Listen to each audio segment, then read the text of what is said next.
the thing that I knew that I needed to do, if I was going to sell $10 million, I needed to run at least 4 to 5 calls a day, and I needed to close everything, okay? So then the thing is, how do I set myself up for success? I was one of the only salespeople, one of the only comfort advisors that would run 8 to 10s, right? Because I knew that if I could at least get that deal closed early in the morning, then that way I could get the momentum going in the right direction, right? So what I would do is I would show up at the office at 6 o'clock every morning. It doesn't matter that I have to wake up at 4 o'clock. There's a goal that I'm going to achieve, right? And the promised land that I'm going after is better than the pain that I have to endure right now, right? And so that's the thing. Now, the benefit that I had is I was homeless in high school. I know what it's like to not be able to sleep because my stomach was aching, right? And so I know what it is that I'm running from, right? And so all I have to do is just think about that beast, right? And then all of a sudden I could become one. What each individual has to do is ask these 3 questions. The first question is, what if?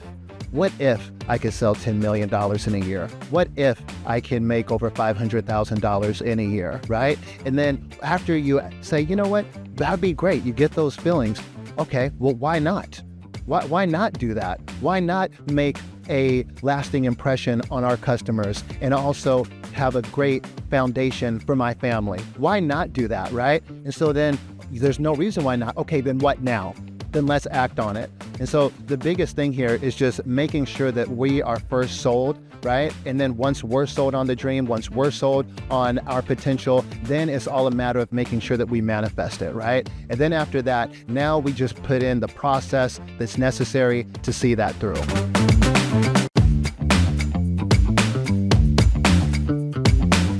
Sean Mitchell, thank you so much for being here today. Can't believe this happened. For those that are watching or listening, Sean and I did an interview about 2 years ago, and little did I know how that would blow up. And for good reason we talked. Sean, you sold, I think, like close to $8.7 million. Correct. In residential heating and air equipment with, I think we promoted an 88% closing percentage, but I think you said it was closer to 92. For that quarter. For that quarter. Yeah. Oh, okay. All right. Well, I mean, all right. So pretty good. Pretty good. But that video, that audio has taken off. Lots of people. I mean, someone stopped you at the airport coming in today. I get stopped at trade shows. People are like, oh, we watch it all the time. Because it's not only your process, it's your energy. And I think it just, people really have been drawn to it. So it's like, we ran into each other at the RILA conference in Vegas like a month ago. And I hadn't seen you since then, and I was excited to see you. And long story short, we were able to make this work. Anyways, thank you for being here. Hey, thank you for having me. Yeah. A lot has happened since then. Yeah. But always an honor to join you. Yeah. So let's dig into that. Life's a little different these days. You know, when we first talked, you kidded me, and I don't think you're kidding. I think you're serious. You were the first Kia in, the last Kia out. 100%. But you're not necessarily into Kia every day anymore, right? You're helping the guys in the Kias. That's so right. Kind of tell everyone what you're doing these days, how your role's changed. Yeah, you know, it was interesting because after that interview, what I did was decided to just go all in, and I worked with a team in leadership development consulting. Yeah. And during that time, I was able to understand principles that really helped shape my perspective as it relates to the responsibilities around leadership and what it looked like to perform at the next level, right? And to bring value to others. Yeah. After that, believe it or not, I get a phone call and a group said, hey, Sean, we want you to join us if you would be so willing. We have companies and branches across the nation. If you would be so willing, we'd love to have you come in and be our VP of sales. Yeah. And I'm not going to lie, at that moment, it did seem a little bit daunting, but I accepted the challenge. And to be honest with you, it has just been a phenomenal journey, and being able to work with others at the branch level, the decision making, and helping other people maximize and optimize as it relates to realizing their potential has been phenomenal. Yeah. So so you're working with home service companies all across the country, coaching their salespeople, coaching their technicians. Like, what does that look like day to day for you? What's that look like? Oh, man. On a daily basis, of course, try to get out of the forest so that you can see the trees. And at this level, the forest looks a lot like the numbers, the minutia, and just ensuring that the cultures are protected. For me, that's the most important thing. Because at the end of the day, we're going to spend more time with the people that we work with than our own families. Sure. And protecting that is something that is incredibly valuable and significant to me. Right.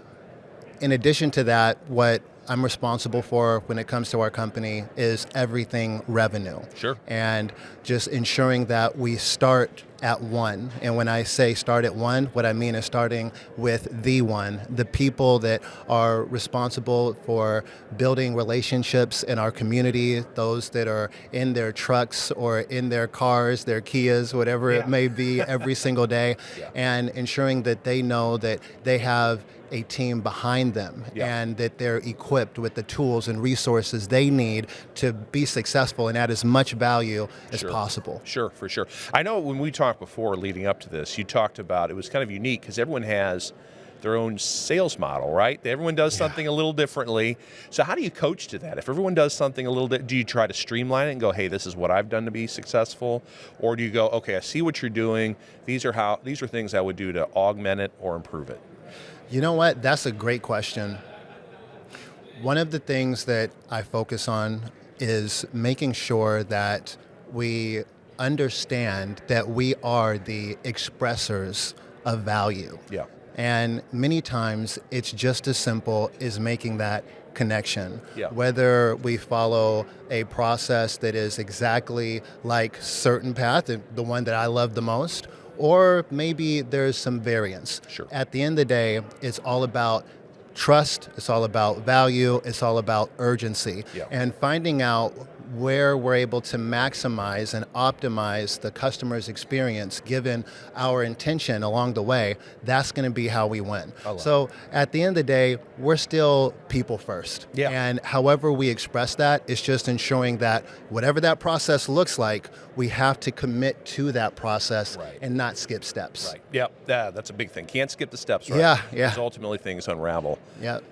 You were telling me, though, you are still getting in the truck or the Kia from time to time. You still do ride-alongs, right? Correct. What are some, because we believe here at Certain Path, ride-alongs are important. Even though there's tools like Rilla that we'll talk about in a minute, it's still really important to do that, do ride-alongs. What are some things, how do you make ride-alongs successful without, like somebody like yourself who's closed at a high level, stepping in and stepping on the salesperson, because that doesn't ultimately help them, right? Right. Because then they're not learning anything. Correct. So how do you manage that balance? What's a great way to do a ride-along? Any tips for people listening or watching? Absolutely. The first thing is when it comes to doing ride-alongs, and it doesn't matter what someone's title is. My title, it doesn't matter. It's irrelevant. Yeah. I'm here to serve. Right. Doesn't matter VP of anything. I am servant first. And the first thing is the perspective, knowing that as a leader, I'm actually here to serve. Right. And then with that in mind, what I do is I bring the same tools and equipment and I put it around, my shoulder, and I'm just there to ensure that I'm learning. I like to take the approach of, hey, listen, I'm new in the area and I'm excited to learn from Tommy. Right? Okay. And so then what happens is while I'm going along that first call, I'm just observing, right? And it's the same thing with our customers. You can't have intelligence without intel. Right. And you get intel by listening, right? We have 2 ears and 1 mouth for a reason. And while I'm there, what I'm doing is I'm watching, I'm just gauging the interaction. And then at the end of that first call, what we do is we have a quick, I call them plus deltas, right? So the pluses are, hey, these are the things that you did well. Yeah. The deltas are, you know what, this is something that we might want to do to shift, to change, so that we can create a better experience for our customers, right? Yeah. And then from there, at times, if necessary, what I'll do is I'll interject just because there's something in me that can't see us. Well, you wanna make sure you make that money, right? Well, I mean, and really, help the customer. well, the thing is, and they both are one. They're totally both agree. one, Yeah. right? Because at the end of the day, it's all about presence, not pressure. Right. And what I'm here to do is just make sure that we're maximizing that presence when we're with our customer. Because no matter what, I believe that, we are the right people to go with. And if we're not expressing or communicating that value and translating and transmitting that energy with our customers, then nobody wins. By building all this value, you see, people see, that's a good reason why they want to do business with you, right? I think there's a big struggle in our industry is people get so busy and they'll hire salespeople, they'll hire technicians. They go, hey, this is how you do what you do. Go out there and make it happen. They don't take the time to train their folks right and explain how they're different, how their products are different, how our culture is different, how our guarantees are different. And as a result, when those people sell, they don't have that confidence of knowing just how much better their company is or how unique it is. And so as a result, I think that influences closing rates, right? Because if you can't believe, or if you don't believe passionately about what you do, that resonates. So what are your thoughts on that? Because I feel like you totally agree with me on that. There is no question. And there's a few different ways that we can approach this, because there's a huge spectrum of branches that I'm responsible for, from branches that are kind of in their startup phase to branches that have been around for going on 50 years and they're bringing in about $40 million a year in revenue. Yeah.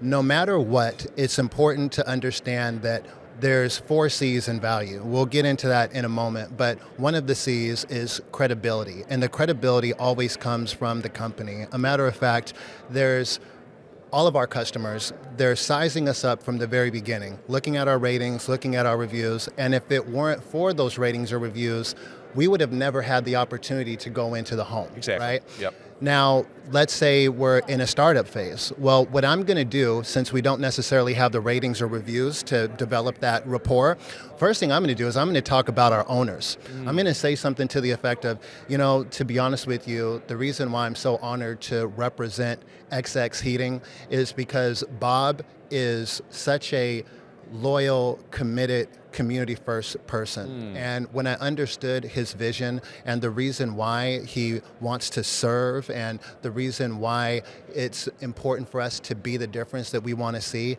I couldn't help but say, you know what, I want to make that impact. I want to be a part of that. Yeah. And that's the reason why I'm here today. That's the reason why I'm honored to serve you. And I just want to say thank you so much for giving us an opportunity to develop a long-term relationship with you. Yeah. Right? So you'll be able to at least use the people in the company because, a company is literally made of the fabric of the people that are inside of it. The company is just the story that's being told of the experience that they present, right? For sure. And if it's the beginning of the story, well, hey, how cool is this? You get to be a part of this journey from the very beginning. Right. And then if it's not the case, then of course, what you're going to do is you're going to lean on what I call TAR, right? T-A-R-R, right? And what I mean by that is time in business, right? Our awards. And then, of course, reputation management. That's going to be our ratings and that's going to be our reviews, right? And that's what gets us on the ground. That's what gets us moving. And then, of course, when you do that, what's happening is you're giving that customer the assurance to let them know that they're in good hands. Because that's all they really want. They want to know that the people that they're working with have their best interests in mind and they're going to be left off better than they were before you walked in the door. Good stuff. Before we get into, again, I want to go through all the steps of the call because I think there's so much value you can bring again to that. But I mentioned Rilla earlier. We talked about ride-alongs, but there's also this new tool, Rilla, that's out there. Again, we were at that conference, so it's wild to see what is going on in the world. How have you used Rilla with the companies you work with, and how does that serve salespeople and technicians positively? What have you seen? You know what? I will tell you this. The first thing that I saw was pushback. Yeah, sure. I hear that a lot too, right? Wait a minute, they're going to listen to me? Yeah, exactly. But then, when you understand that this is a opportunity to have a transcription of what happened so that you can review the play, so that you can have another layer of accountability, all of a sudden it changes the game. Of course, it's a little bit jarring in the very beginning. It could be. It just depends on how we want to look at it. But what I've seen is folks go from having a month where they're doing maybe 30 or 40% closing to, hey, I did about 70, 80%. And the reason why was because I listened in on those virtual ride-alongs. And I used not only my intelligence, but also the artificial intelligence. And hey, Sean, when you get a moment, will you please review that call and let me know what I could have done better? Being able to have those insights is so valuable.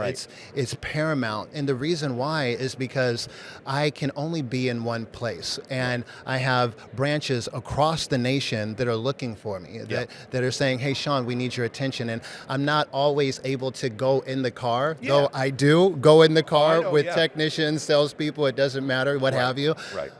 It's nice to be able to listen wherever I'm at, judge the call, and figure out what we can do to ensure that we're communicating better value in the future. When I went, again, I was naive.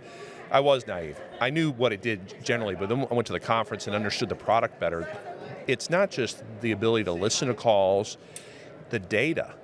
The data they collect is crazy. Like I remember one of the presentations, they said, if you don't bring up financing within, I think 30 minutes, your close rate, if you bring it up within 30 minutes, it's like 56%. If you don't bring it up till 40 or 45 minutes, it drops like 20%. That is incredibly valuable. Oh, yeah.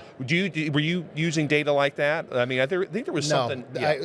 Yes, actually, I was using data that way, but I didn't have the luxury of having numbers show me, in the sense of I'm looking at all these data inputs and then I could form a calculation. Right. What I did was I decided that I was going to become an algorithm. Okay. And I'm sitting across the table from my friend and mentor, James. James Garner, he was one of the founders of CM Heating. Actually, his father, Paul Garner, he founded the company, and then James inherited it.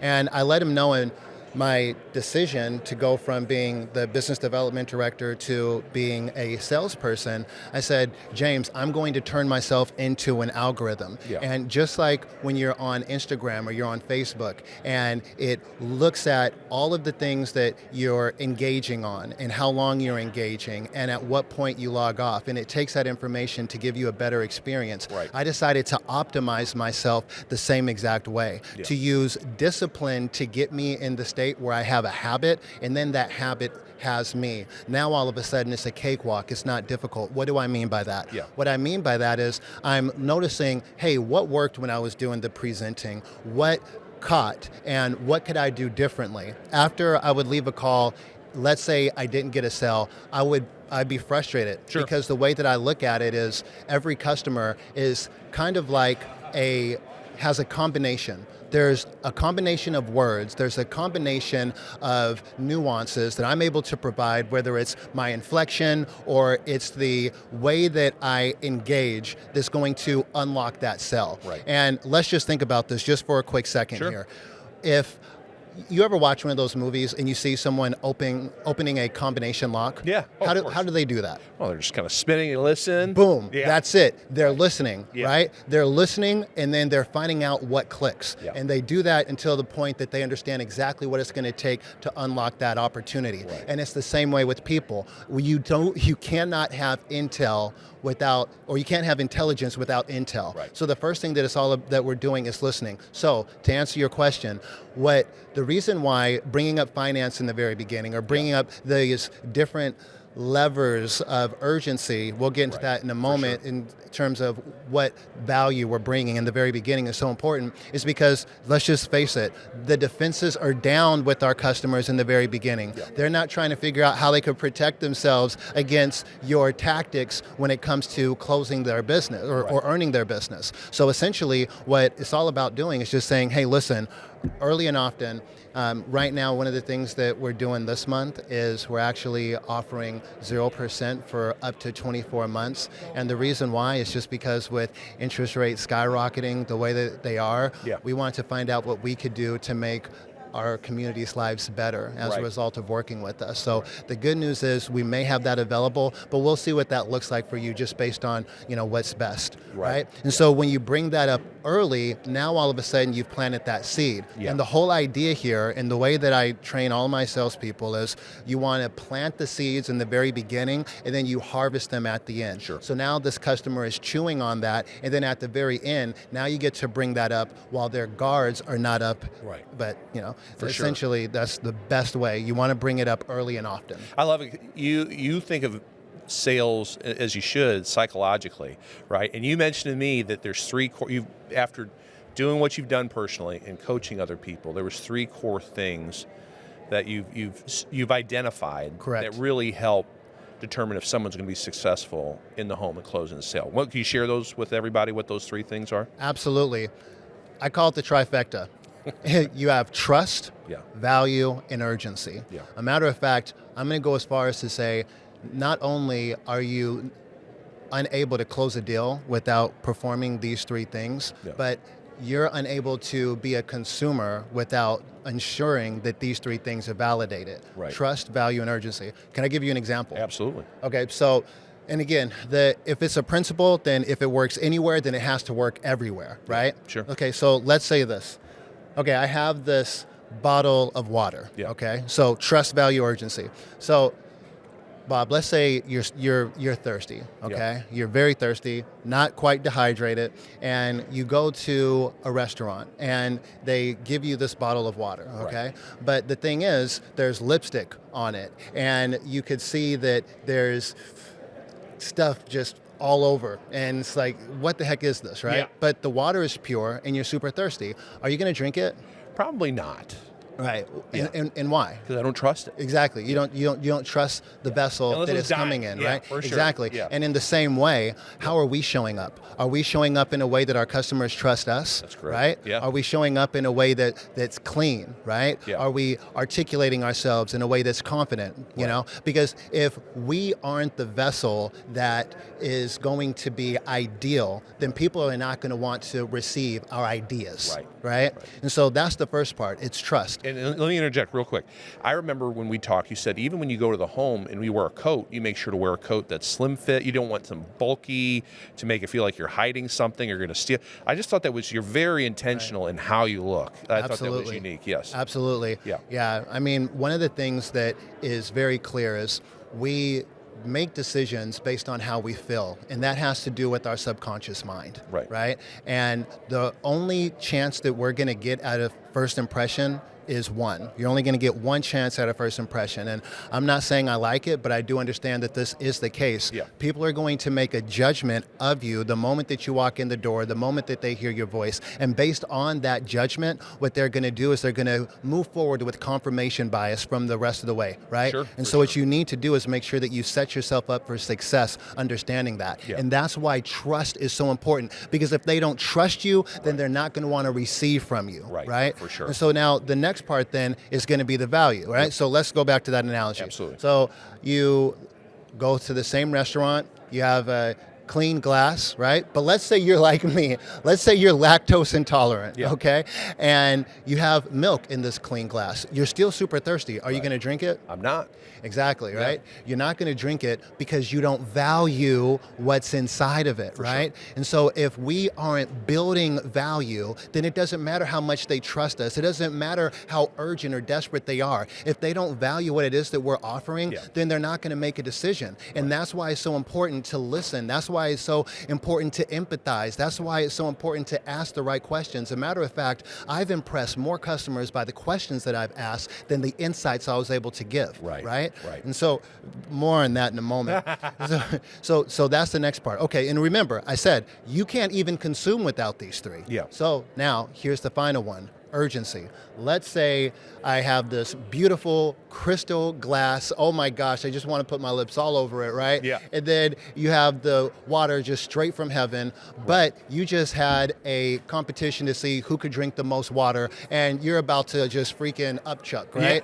So let me ask you this. Are you going to drink it? Not at all. Right, because you don't have the urgency, That's sure. right? And so what is important is you have to have the trifecta. You have to have trust, you have to have value, and you have to have urgency. Here's the unique thing.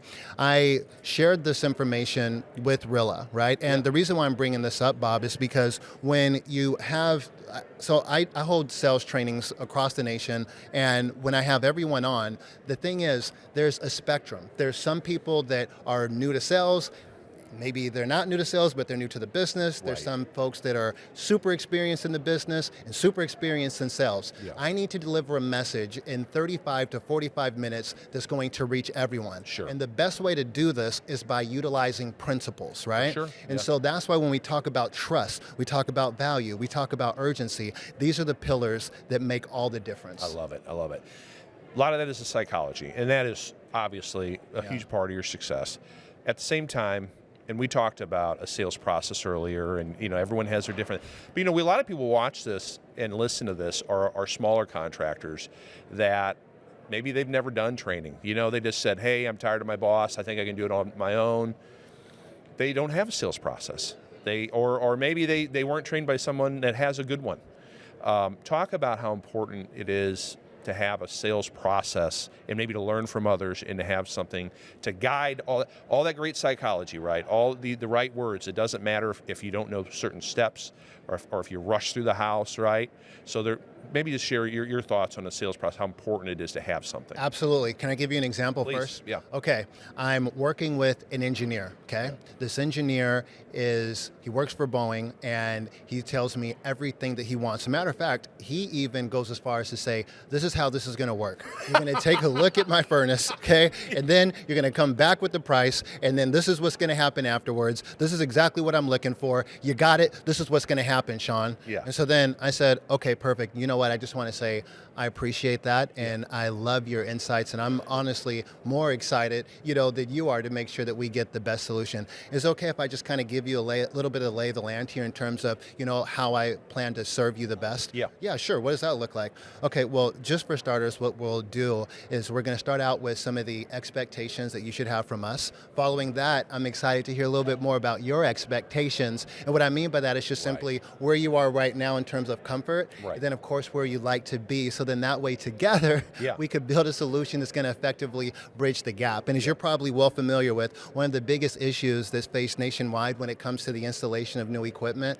is the improper sizing of the equipment, right? Yeah. So essentially, with your permission, what I'm going to do is just walk the perimeter of the home, measuring windows and doors and such, just to kind of get an idea of the personality of your home. And the whole idea here is when it's really hot, cool escapes, and when it's really cold, heat escapes. So essentially, by doing this heat load calculation, it ensures that we have everything that we need from a BTU, British Thermal Unit perspective, how we measure each unit of heat. And then following that, what we'll do is we'll take a look at the furnace that we're going to be replacing, and also the air conditioner we'll be installing. Yeah. And then once we're finished up with that, we'll take a look at some of the options that we build together and see where you'd like to go from there. Yeah. How does that sound? And so then all of a sudden he goes, sounds like you have a plan. And he goes, yeah, let's do it. I was like, well, did you want to do it the other way? He goes, no, let's do it. Yeah. And then all of a sudden what happens is he gets confidence. Right. He has confidence in me. And the thing that I tell all of our representatives, doesn't matter, salespeople, technicians, all the same, all revenue drivers, all experience makers, okay? Follow the process, let your customer follow you. Right? And if we don't have a process, then really what's happening is we're misguided. Here's a classic example. Yeah. There's someone that I was working with, oh my gosh, super talented, gifted. The way that he's able to engage, build rapport, and empathize out the gate like none that I've ever seen. Yeah. I go on a call with him, and all of a sudden, he's sporadic. He's trying to figure out, oh, what do I do here? Oh my gosh, oh, you want me to go look at your furnace? Okay, I'll look at this right now. Oh, yeah. And I said, hey, calm down. First, let's get engaged with the customer. Let's set the expectations, because what's happening is you're burning all these energy units and you're exhausted at the end of your call simply because you're not following a process. Just follow the process. This is what we're going to do in the future, and you're going to see your closing rate just escalate, right? Yeah. And the thing is, that process is really going to not only give you more confidence, but it's also going to put more confidence from your customer and invest it into you. Yeah, I love it. Let's dig in. You've given little bits of how you handle the call throughout already, but I want to go step 1 to step 57. Think about the best thing you've learned on this podcast, or any podcast ever. Now, on a scale of 1 to 10, how life-changing was it? Did it change whether you could take vacations or where you vacation? Did it change how much time you spend with your family or what you could provide for your family? Now, I'm not saying learning new things that make a smaller impact isn't helpful. Of course it's helpful. So is hearing from people who've been in your shoes and who know what you're going through. It's why we made this podcast. And we hope you get new insights, tips, and techniques from it, as well as encouragement. But if you're looking for a truly life-changing transformation, then information alone isn't going to do it. You need a coach. I'm Rebecca Castle, CEO of Certain Path, and I know you need a coach because I needed one when I was in your shoes, running a home service business where I was the CEO, the head trainer, the ops manager, the salesperson, the call taker, and everything else. That's why I'm certain that knowledge isn't enough, because I'd been a coach to home contractors before starting my company. I knew all the stuff, the right things to do, the procedures and strategies, and I still needed a coach. Fortunately, I had one, so I was able to grow that tiny HVAC company large enough to sell it for life-changing money. And since coming back to what was then SGI and coaching other home service businesses through that same life-changing journey, I know what's possible when you're given the tools and a coach and a community. But you don't have to take my word for it. I'll prove it to you. If you've got 90 minutes, I have a free virtual starter session that'll beat any podcast or seminar you've ever taken for delivering truly transformative content. It's free, no commitment. We just want to share with you 4 major things that we do think are the first steps to transforming your business. And all you have to do is go to mycertainpath.com and book a starter session. Because as helpful as our podcasts are, I'm betting you're going to find our starter sessions to be the best first steps you can take towards true transformation. And what I was so impressed upon when we first talked is the attention to detail you put into each call before you even leave the office. You're Correct. doing research, you know certain things. I don't want to give away the answers. I'll let you do that. But what do you do? Again, I know you're managing salespeople now, but what do you tell them to do? You know, what did you do in the field before you get in the field to know what your customer, their home is about, what they're about? Just kind of share that with everybody. Well, the thing is, everybody wants to be wealthy. Everybody wants to be an investor, but the only problem is if they're not careful, they'll see that they miss the opportunity to first invest in themselves. Yeah. Right? And the first thing on this is just understanding that we're able to manifest whatever dream it is that we have, right? And when it comes to this, the first thing that I'm going to ask is this. Can I just kind of start with myself first with this, Bob?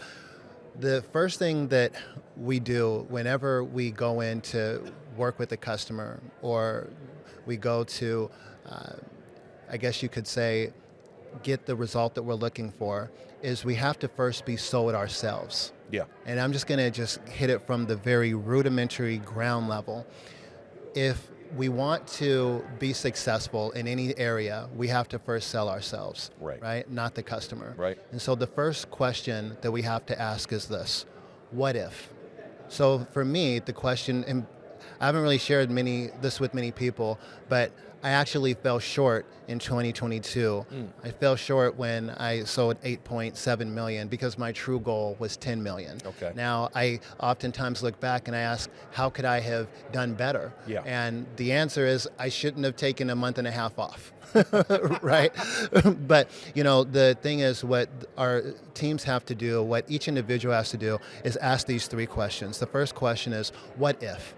What if I could sell $10 million in a year? Yeah. What if I can make over $500,000 in a year, right? And then after you say, you know what, that'd be great, you get those feelings, okay, well, why not? Right. Why not do that? Why not make a lasting impression on our customers and also have a great foundation for my family? Right. Why not do that, right? Yep. And so then there's no reason why not. Okay, then what now? Yeah. Then let's act on it. Yeah. And so the biggest thing here is just making sure that we are first sold, right? And then once we're sold on the dream, once we're sold on our potential, then it's all a matter of making sure that we manifest it, right? And then after that, now we just put in the process that's necessary to see that through. Let me interject real quick. You're really good about, I mean, the mindset thing you're great at, but you know, it's a tough business, long hours. Some guys, you know, especially in the summer or in the winter for you guys, it's easy to let the grind help you lose that mindset. So what did you do every day to get yourself refocused on, hey, think about those big goals, those big dreams, right? So I need to get back into it. So how did you avoid those external pressures from affecting what your goals and dreams were? Okay. The first thing that I would do is I would tell myself a story. Okay. And then I would believe that story. Yeah. And then everything around me would believe it too. Okay. And this is the way it would work. I did this 2 ways. It's funny that you asked this. The first thing that I would do is after I finished with my sales day, I would take a look to see how many calls I was running the next day, or just imagine how many calls that I was running. Yeah. Now, because I developed a process that was very streamlined and efficient, on average, I was going to 4 houses a day, right? And what I would do is I would close my eyes and I would say, okay, it's tomorrow and I have 4 customers and I sold all 4 customers.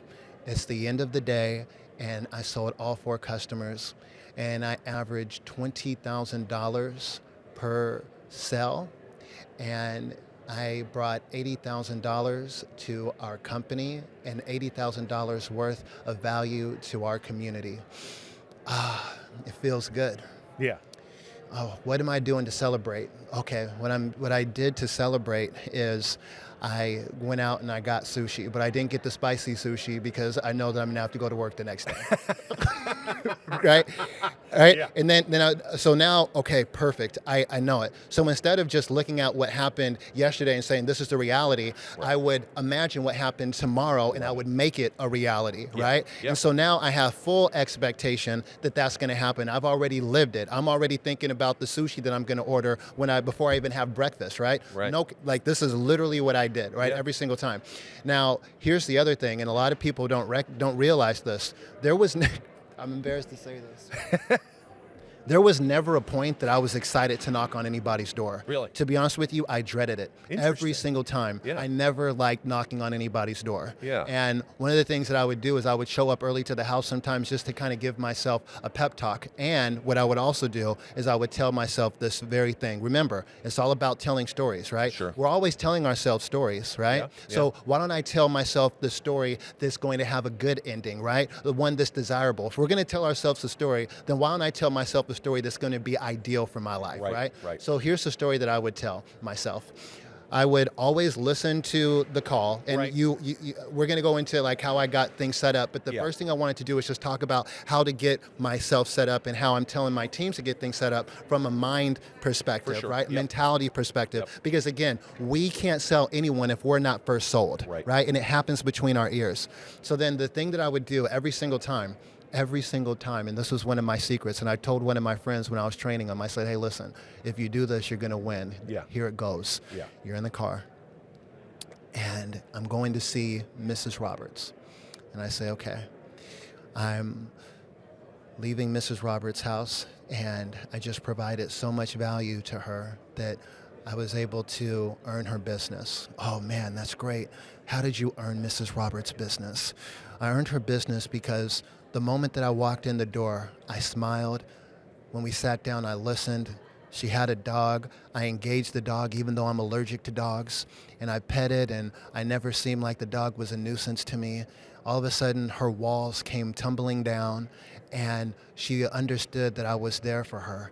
And then what I did was I spent extra time communicating to her how the system works so that way she understood exactly what she was buying, exactly what she was investing. I also painted the picture for her. I showed her what life is going to be like as a result of having this customized solution. And then after that, I gave her options, financing, and she was happy to move forward. She had a few estimates that were coming after me, but she canceled them because she felt like she was in the right hands. Yeah. Boom. And here's the thing.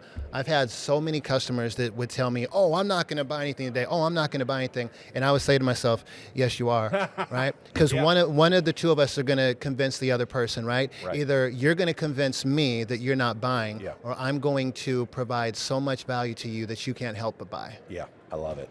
I love it. So you get your mind right, but even before you drove up to that house, you did some necessary steps to give Here you we some go. tools in your arsenal. Yeah. And I thought this was so cool because I mean, I've been interviewing salespeople a long time, Yeah. and I don't know people that do this that often. Yeah. So I want to bring it up. So go ahead and share with people what you did. Okay, so this is what I did. Yeah. Again, what if, why not, what now? Yeah. So the thing that I knew that I needed to do, if I was going to sell $10 million, I needed to run at least 4 to 5 calls a day, and I needed to close everything, okay? Yes. So then the thing is, how do I set myself up for success? I was one of the only salespeople, one of the only comfort advisors that would run 8 to 10s, right? Yeah. Because I knew that if I could at least get that deal closed early in the morning, then that way I could get the momentum going in the right direction, right? So what I would do is I would show up at the office at 6 o'clock every morning. It doesn't matter that I have to wake up at 4 o'clock. There's a goal that I'm going to achieve, right? Yeah. And the promised land that I'm going after is better than the pain that I have to endure right now, right? Yep. And so that's the thing. Now, the benefit that I had is I was homeless in high school. I know what it's like to not be able to sleep because my stomach was aching, right? Yeah. So I know what it is that I'm running from, Yeah. right? And so all I have to do is just think about that beast, right? And then all of a sudden I could become one. Sure. And so what happened was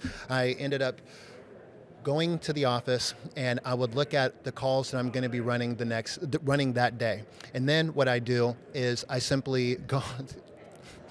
I like it. I'm laughing because this is the information that I wouldn't tell other people. Yeah. And here I am. There's going to be hundreds of thousands, maybe millions of people that are going to get all the sauce now. Yeah. All right. So It's going to come back. It's going to come back, right? That law of reciprocation. Right. So what I would do is I would say, hey, listen, what I'm going to do is I'm going to be more prepared than anybody else that shows up. Yeah. Right? I would imagine there's going to be 3 more of me. There's going to be 3 more people that are going to walk through this person's door. What can I do to completely annihilate the competition? Yeah. And what I need to do is make sure that I'm prepared. I need to know that these customers know that I care about them. Well, how are you going to do that? You're going to do it by going above and beyond. What does above and beyond look like? What I would do is I would do pre-heat load calculations before I ever walked into the home. It would help for 2 reasons. One, not only does it give me the credibility when I'm working with the customer, but the next thing is it also gives me the confidence before I even walk in the home. Right. There's no surprises. So now I'm not burning these extra energy units trying to figure out what I'm going to be doing on the fly. I've already pre-experienced it. So what happens is I'm looking up 3 things. I'm looking up the age of the home, okay? Then I'm looking up how many bedrooms, and then I'm looking up the square footage. I have it all written down. I have it documented, right? And then I organize each one of the folders, right? Because I'm going to be giving them value. I'm going to be talking to them about our unbeatable promises, right? Right. And then when I sit down in front of the customer, this is what I say. Okay, so Bob, as you could probably already tell, I'm a little bit of a nerd. And so what I did is before I arrived at your home, I actually did a little bit of research. And I just wanted to confirm that this is correct, okay? So it looks like your home here was built in 1954. Yeah, I think that's right. I don't know. Okay, perfect. Yeah. Okay, well, you know what? According to the county assessor, it was built in 1954. Okay. Yeah. And then also, it looks like you have about 4 bedrooms. That's correct. Okay. Yep. And looking at the square footage, you have 2,416 square feet. That's probably about right. Yeah. Okay, perfect. So I just wanted to just do this preliminary work just to make sure I have all my I's dotted and T's crossed for the heat load calculation that I'm going to be providing for you. I appreciate that. Yeah. And so what happens immediately is there's an impression that is left with that customer. For sure. And I've had customers say to me right away, details. Yes, and here's the thing, there's only 3 things. Only 3 things, right? Yeah. And so I've had customers say, hey, listen, Sean, I just want you to know that the estimate that I had before you, it actually came in at $5,000 lower than yours. But let me tell you why I'm going with you. Yeah. I'm going with you because the other person was asking me the questions that you were informing me about, right? Right. So you did your due diligence before you ever arrived here. Right. The reason why I'm going with you is because you took your time, all these other things, right? Yep. And so it all happens in the very beginning. Why, Sean? Because we only get one chance at a first impression. And if we're not leaving that mark, if we're not being intentional, then we're just being wandering generalities, as Zig Ziglar says. Yeah. And if you're not a meaningful specific, then you're not going to hit the target that you're not aiming for. What target are you aiming for? Right. The biggest thing that we need to ask ourselves in terms of preparation is, what is my goal and how am I going to manifest it? I love it. The preparation doesn't end, though, at the office. When you're going to the calls, you were telling me how much value you get in calling the homeowner and listening to their voice and what kind of personality, and then you start setting some expectations. Oh, yeah. I don't want to give it away, so I'll let you should talk about. So when you call the customer, what are you doing there as you go to the call? So the first thing I'm doing is I'm actually listening to the call with our CSR, right, our customer service representative. And is it okay if I go a little bit deeper in this? I love it. Okay, so the first thing here is the fact that the true first impression is going to be made by the CSR. Right. That's our real hello. And the investment, any business owner that's listening, probably equally, if not more significant than your salesperson, is your CSR. Yeah. How well do they engage with the customer? Right. Because the customer will oftentimes decide whether or not your company is the one that they're going to work with based on that CSR. For sure. They're everything. Again, I used to, run the call. I was responsible for the car center, but I will tell you this: the manager, she's amazing. She made my life super easy, but she brought in the very best people. So what I would do is I would listen to those calls. Yeah. Right? And as I'm listening to the calls, I'm getting an idea of what is Bob's personality. Right? Is he more, I guess you could say, introverted? Right? And how does he articulate himself? Right. Okay. How aggravated and agitated is he with the problem and the challenges that he's going through right now? Yeah. Okay, perfect. How do I show up now to ensure that I become the person that he needs? Sure. So that's the first thing, right? So I study that call, okay? And then after that, the dispatch call, they were all exactly the same, brother. They were all exactly the same. Can I show you exactly? Please. And by the way, this is what I do in all of my trainings, right? We walk through these, okay? Yeah. The first thing that I'm going to do is I'm going to smile when I'm on the phone. Yeah. And the reason why I smile when I'm on the phone is because you can hear smiles. Yep. That's absolutely true. Yeah. And so this is exactly how my call goes. You ready for this? For sure. Okay. Everything is intentional. Yeah. Everything is intentional. Here it goes. Ring, ring, ring. You're the customer. Ring, ring, ring. Hello.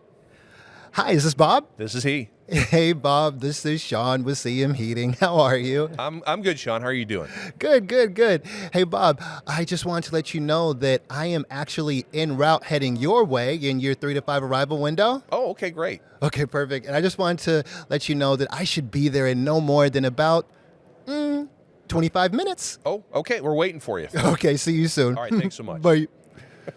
Right? So boom, now all of a sudden you're excited to meet with me, right? Yeah. This person isn't dry, rather than, hey, this is Bob. Hey, Bob. It's funny how many guys I've had have serviced my home that sound just like that. It's not like they're walking out of the morgue. Yeah. It is. Yeah.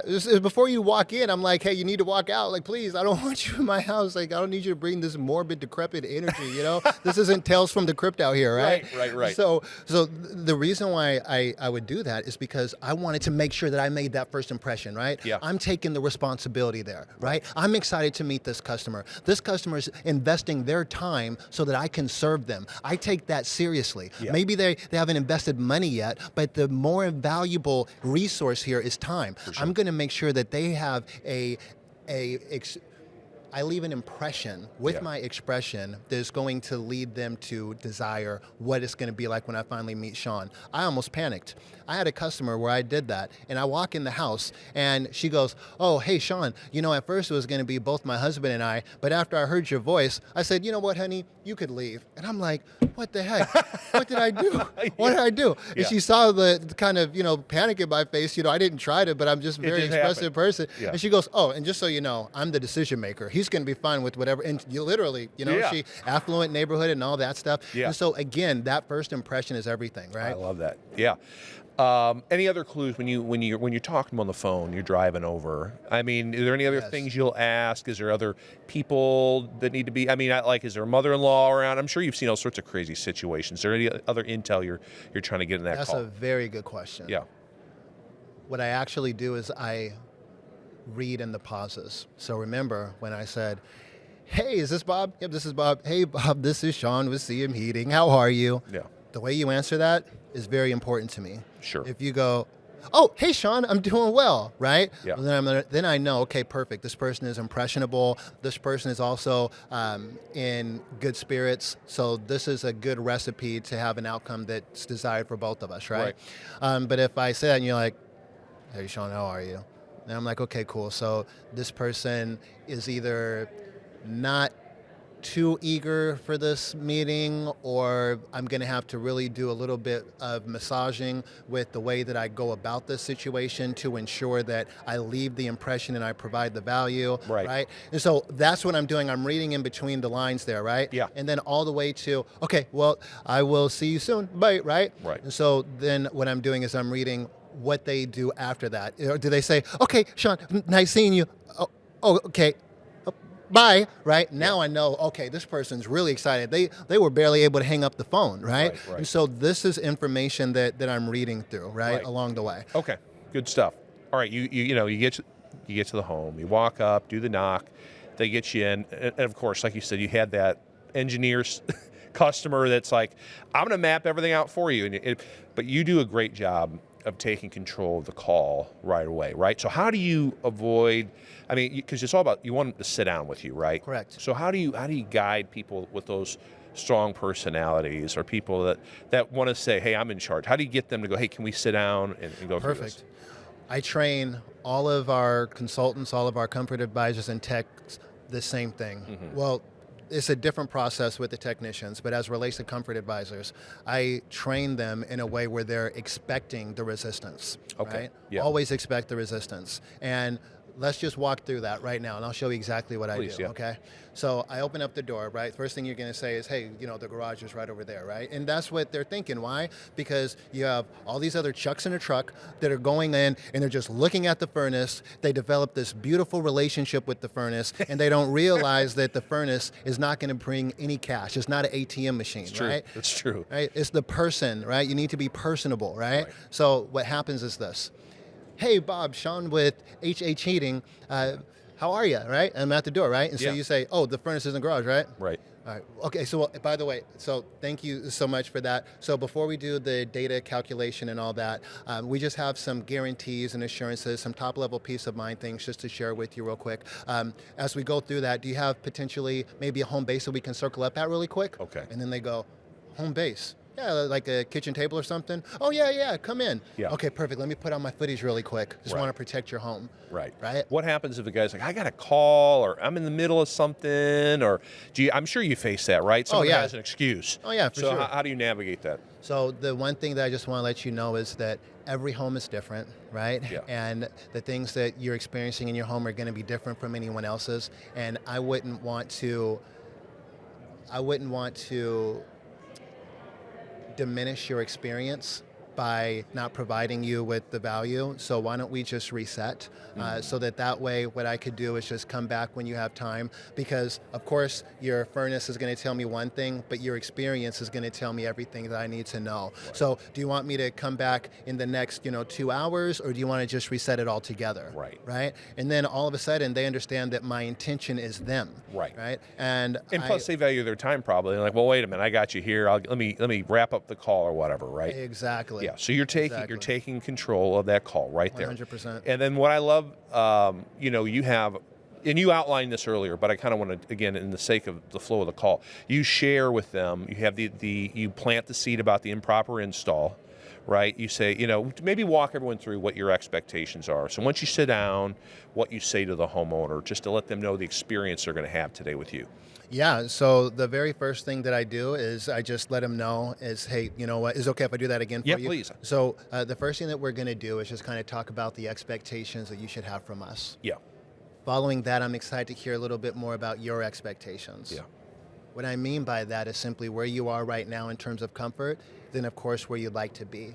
So then that way together, we can build a solution that's going to effectively bridge the gap. Right. Following that, as you're probably well familiar with, one of the biggest issues that's faced nationwide when it comes to the installation of new equipment is the improper sizing of the equipment. Right. So with your permission, what I'm going to do is simply walk the perimeter of your home, measuring windows and doors and such, just to kind of get an idea of the personality of your home. Right. And the whole idea here is when it's really hot, cool escapes, and when it's really cold, heat escapes. So essentially by doing this heat load calculation, it ensures that we have everything that we need from a BTU, British thermal unit perspective, how we measure each unit of heat. And then following that, we're going to take a look at the furnace that we're going to be replacing, as well as the outdoor unit that we're going to be replacing for you. Yeah. And then following that, after we build our solutions together, what we'll do is take a look and see where you'd like to go from there. Right. And so you have to begin with the end in mind. Yeah. And it's not enough for me to begin with the end in mind. It's important for me to plant the seed with the customer so that they know what the end in mind is as Right. well. Right. They also understand that I'm methodical. Yeah. They understand that I'm intentional. Yeah. And whether they know that I'm making more than their doctor or not, Yeah. it doesn't mean that I'm not going to provide the same level of intention that their doctors would perform on them. Right. Because at the end of the day, am I impacting their health with my service? Absolutely. For sure. Am I impacting the respiratory system by working with their ventilation? Absolutely. For sure. Am I going to be working with their cardiovascular system because I'm making sure that all of the pressure is right, making sure that their system doesn't have high static? Absolutely, Yeah, right? right. Am I going to be ensuring that, we're taking care of IAQ, indoor air quality, in case someone's asthmatic, right? And what I, came to learn is when you have areas that have a high level of humidity, now you have growth, right? In the ductwork, that's affecting people, right? For sure. Let me just tell you, I take that personal. Yeah. I take that personal. Yeah. I lived in a home with my parents and they didn't know that there was mold in the home and they were sick. And I remember when they moved out and all of a sudden it went away. And my parents said to me, you know what? We didn't know that house was killing us. Oh, man. And so I'm not trying to fear bait or anything like that, yeah. but what I am saying is that what we're doing is significant. Yeah. And if I'm not coming intentional, regardless of what my customer's doing, oh, it's a one-legger, oh, I don't know what's gonna go on with this, oh man, I'm in the hood again, oh, Yeah. think they're gonna be able to, do you have the ability to create the value? Are you convinced? Because here's the thing, customers do not want to be convinced, Right. okay? Right. They don't want you to convince them. Yeah. The only thing they want to be convinced on is that you're convinced. Right. And if they're convinced that you're convinced, now all of a sudden they see that there's a reason to move forward. Yeah. Before we get into the questions and you begin to ask, so you set your expectations, we're going to go into their expectations. Yeah. But you just going through it, your tone, your body posturing is so valuable. And you had shared with me before that you're reading the customer's body language the whole time, and based on what they do, it affects what you do. Correct. Kind of share that nugget with people, and everyone thinks you want to mirror, right? Mm-hmm. And that's not necessarily so. You don't necessarily believe that. So kind of share your insights on that tone and body language. Yes. The thing that I'm going to do first is I'm going to empathize. And the question that I'm going to ask is, what does this person need from me? Yeah. What do they need to ensure that they get the very best of myself, the experience that I provide, and the solutions that they're going to acquire? And what I do is I look at the body language, and let's go on two different ends of the spectrum here, okay? On one end of the spectrum, I'm working with someone, and I'm just going to paint the picture here. She's a new homeowner in her mid to late 20s. She has her brother that's living with her, but he's not there. And we're having the conversation, sit down at a home base, and then she's responding like this. Hey, so thank you so much for having us. Yeah, no problem. Okay, and just to kind of give you a little bit of the lay of the land here, what we're gonna do. Okay, yeah, yeah, okay, yeah. Okay, and then what we're gonna do is just to make sure that, we understand the expectations that you have from us. Yeah, sure, okay. So I paused for a second, I'm saying, why is it that she is over-indexing with her reactions? Yeah. And then I realized, this is someone that has a lot of anxiety. Right. She's nervous. Why is she nervous? Well, she's nervous because I, at this very moment, am a stranger in her home. Right. And she doesn't necessarily know how to engage. She doesn't know what my intentions are. She doesn't know that they're pure. So what I'm going to do is not mirror her, because if I'm mirroring her, then I'm going to say, yeah, and then guess what? Okay, and it's going to be so fun. And guess what's going to happen next? Yeah. Right? So if I do that, then we're just going to be a chaotic bunch. Sure. So the first thing that I'm going to do is I say, what do I need from her? I need her to relax. Right. So how am I going to get her to relax? I'm just going to slow down a little bit. I'm going to lean back. Yeah. And I'm going to say, so what we're going to do is we're going to, again, do this heat low calculation just to make sure that we have everything that we need from a BTU, British thermal unit perspective. Yeah. Again, I would say the same thing to every customer, Yeah. but I would just say it differently. Right. Now all of a sudden, she's relaxing. Yeah. And I need her to be in a relaxed state so that she can make a good decision. Right. Does that make sense? For sure. So that's that side. Now here's another one. Yeah. Now I'm working with Timothy. Yeah. Timothy works graveyard. Oh, yeah. And I'm talking to him, and he's like, yeah, man. All right, so, yeah, I got these floor heaters, and it just costs a lot. Yeah.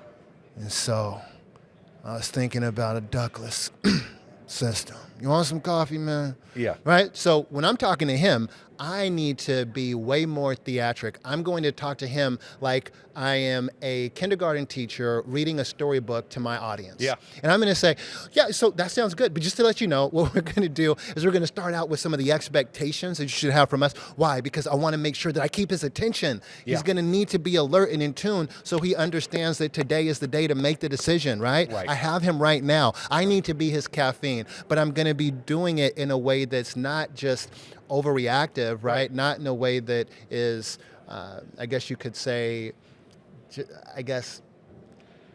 I'm not going to be a nuisance. Right. All right. But what I am going to do is make sure that I hold his attention, and I'm going to engage in him in a way that's going to keep him in tune. Right. So this is what I mean by matching or maybe unmatching so that you can ensure that you guide your customer, because it's not only about what you say, Right. but it's about navigating the right state, Right. and ensuring that your customers, your audience, is in the right state so that they can receive you well I love and it. your message well. That's great. Okay, so just to circle back, I had to bring it up. That's a big one. But we're sitting down. You've shared with me your expectations for the call, what's going to happen. You need to know what I want out of the system, right? So you have a series of questions. At Certain Path, we call it the comfort survey. I know you've customized, because you know some of the answers to those questions because you did the research, right? Correct. You're the nerd, right? So maybe walk us through what that sounds like. Is that when you talk about being a nerd and doing all that? Oh yeah, Yeah. for sure. I mean, what I'll do very early, is I'll present the whole "I'm a nerd" thing, because it's very disarming, right? And Right. sometimes they'll say, "No, actually, I didn't think you were a nerd. I thought you were," Yeah. But the point is, you have to treat it like a date. I would treat it like a date. Yeah. And the first thing that you want to do is you want to make sure that you show what your intentions are. Right. Hey, look, this is who I am. Right. This is what I mean to provide for you. Right. This is why I care about you. And this is why having a long-term relationship is all that matters. Right. So now that you understand that I have your best interests in mind, I want to understand more about what you're interested in. Right. And so as we talk about this, I'm just wondering, what temperature do you like to keep your thermostat set to during the summer and during the winter? Can you kind of Right. walk me through that? Sure. Okay, perfect. And then also, I'm just going to just rattle off a few. Yeah. Okay, perfect. And then any uncomfortable hot or cold spots in the home here? Yeah. Okay, so you were saying that the downstairs is always a little bit cooler, but then the upstairs is a lot warmer. Yeah. Okay, perfect. And so then what I'm doing is I'm taking in that information, and at that point, I may talk to them about the law of thermodynamics. Okay. Whenever I talk to anyone, and this is something that I do, maybe not other people, but this is what I do. I always lead with, you probably already know this, but is it okay if I explain to you what's happening there? Please do. Right? Yeah. So then that way I don't hurt their ego. Right. Right? And then say, so you have the law of thermodynamics, and as you're probably well familiar with, heat rises and cool falls. And so in order for us to navigate this, the question is going to have to come up, what kind of furnace do we put in? I imagine right now you have a single stage. And what we'll do is we'll kind of talk through the rest of your options to make sure that you guys don't have to huddle up on one floor or the other to make sure that you're comfortable, because nobody really wants that, right? No. And so then what I'm doing is Planting a seed right there, by the way. Yeah. Yeah, exactly, right? Yeah. Again, you're beginning with the end in mind. Yeah. Right? And then, of course, one of my favorite questions is, does anyone in the home suffer from allergies, asthma, or cold problems or right. anything like that? And what I like to do is I like to ask that question a little bit later, because it shows that I care. Right. Wait, why are you asking me about allergies? Why are you asking me about, what our health is Right. like? This is a different kind of experience. Yeah. And it shows my intentions. Right. And so that's the reason why asking these questions are so important. And then again, you can't have intelligence without intel. Right. And so what I'm doing is I'm receiving these things and I'm also looking at their pain points. Right. Okay, so now as I ask these questions, remember what we were talking about in the very beginning when someone unlocks a safe with a combination? You're listening to find out what ticks and what doesn't, right?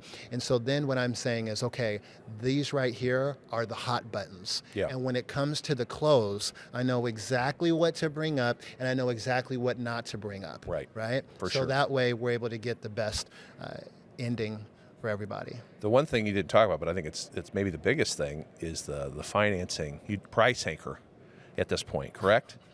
So we got. I mean, that was so impactful, right? So kind of share with everyone how you talk about that. I have to tell you, this podcast, they're going to have to spend some money on this one. You have to spend some money on this one. Okay, so here's the thing. There is a misnomer that a lot of people have, a misconception. And the misconception is that the first person to speak loses. It's absolutely a lie, right? And that's what research validates. It's actually the first person who speaks wins. And this is the way that it shows up. If I give you a number, then you're thinking about that number, right? And that's the anchor. But if you give me a number and it's super low, then that becomes my anchor and it becomes a race to the bottom. Right. So this is essentially what would happen, okay? And I'm just gonna give you a story, and if they catch it, they catch it. If they don't, then let's just leave it there. That's fair. All right, so I'm with the customer and I'm setting the stage because remember, at the very beginning, the walls are down. Their walls are up at the ending because they know that you're asking for the money, right? And so the way that you run every call is you plant the seeds in the beginning, you harvest them at the end. For sure. So at the very beginning, you're planting the seeds. So I'm talking about financing, right? And when I talk about financing, what I'm saying is, okay, so the thing is right now what most people are doing is they're financing their comfort systems. And this month, what we're offering is such and such. Right. The reason why I say this month, even though we might do it next month, and we've done it every month of our existence, this month, it provides a little bit more urgency. Sure. It's what car dealerships do. Yeah. Why would I not do the same thing? They say this month we're offering 1.99% APR. Well, this month we're offering this. Yeah. Right? Now you have scarcity as it relates to time. Right. You talked about urgency earlier. Absolutely. Right. Scarcity as it relates to time. Yeah. Right. Because we could talk a little bit more about this later in terms of urgency, but when it comes to motivation, we fear loss, right? More than we desire gain. Yes. Right? And so the fear of loss is always a bigger motivator. So here it goes, price anchoring. So, right now, we're in this unique period right now where we have inflation that's rising, and now we have these new tariffs. And as you know, the majority of our metal is coming from Mexico and from Canada. Yeah. And as a result, right now, the prices of everything, all the equipment is going up and up and up and up and up and up. And it's getting to the point now where most of the homes that I'm visiting, the homeowners are expecting to invest around $20,000 to $25,000 on their comfort system. Yeah. Oh my gosh. Right. What? You're telling me that this system's going to cost me $25,000? Yeah. No, what I'm saying is that that's what most folks are preparing to invest in their home. Yeah. And that's why I just want to say thank you in advance for allowing me to be thorough so I could find out what's going to be the right solution for you. Right. Right? Right. And so there's two very magical things that just happened right there. One, I was able to set a pretty high price anchor, right? Sure. And so now when I come in at a lower price at the end, now all of a sudden I've done what to expectations? I have just exceeded expectations. Absolutely. Now let's say, just for laughs and giggles, Bob, let's say this person said, Sean, you're my first quote. Right. Well, what did I just do? I became their second quote. Right. Because the first quote was the price anchor. Right. Right? Yeah. And so then after that, things become a lot easier. Right. And the reason why I started doing the price anchoring was because our prices continue to go up, and sure. we were always the most expensive in our community, right? And I wanted to make sure that when I provided them a number, that I didn't have to peel them off of the ceiling at that first number, Right. They were already peeled. They were already on the ceiling when I gave them the first estimate. Yeah. And the way that I did it, again, this isn't what our price is. This is what most people are expecting to spend. I love it. All right. So we've got over. These are my expectations. These are your expectations. The next step is to do the measurements, right? Correct. You're taking pictures. You're taking video. Kind of walk with every. Do you ask the homeowner to walk with you? Think about the best thing you've learned on this podcast, or any podcast ever. Now, on a scale of 1 to 10, how life-changing was it? Did it change whether you could take vacations or where you vacation? Did it change how much time you spend with your family or what you could provide for your family? Now, I'm not saying learning new things that make a smaller impact isn't helpful. Of course it's helpful. So is hearing from people who've been in your shoes and who know what you're going through. It's why we made this podcast. And we hope you get new insights, tips, and techniques from it, as well as encouragement. But if you're looking for a truly life-changing transformation, then information alone isn't going to do it. You need a coach. I'm Rebecca Castle, CEO of Certain Path, and I know you need a coach because I needed one when I was in your shoes, running a home service business where I was the CEO, the head trainer, the ops manager, the salesperson, the call taker, and everything else. That's why I'm certain that knowledge isn't enough, because I'd been a coach to home contractors before starting my company. I knew all the stuff, the right things to do, the procedures and strategies, and I still needed a coach. Fortunately, I had one, so I was able to grow that tiny HVAC company large enough to sell it for life-changing money. And since coming back to what was then SGI and coaching other home service businesses through that same life-changing journey, I know what's possible when you're given the tools and a coach and a community. But you don't have to take my word for it.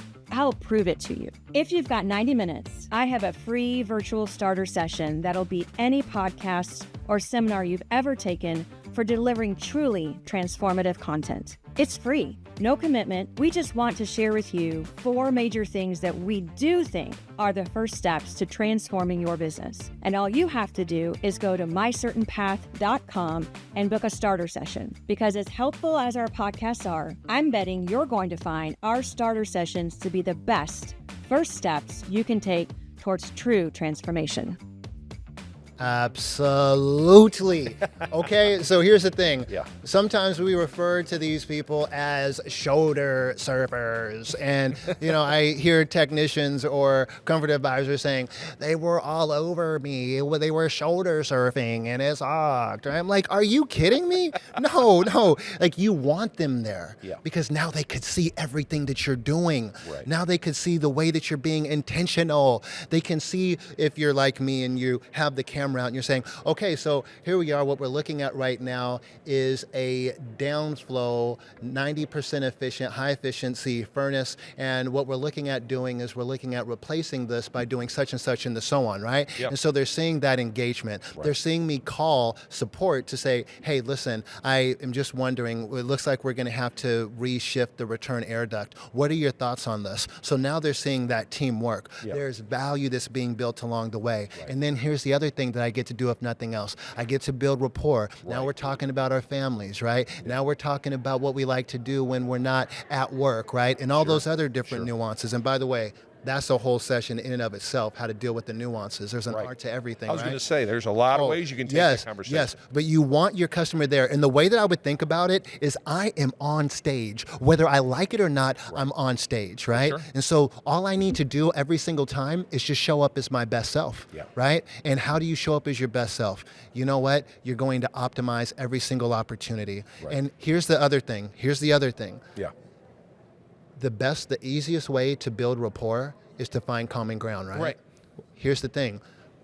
What I've learned is we make it too complex. We make it too complicated. Okay. All you have to do is find just one thing. If you could only find one thing in a small amount of time that they like and that you like, what would it be? Yeah.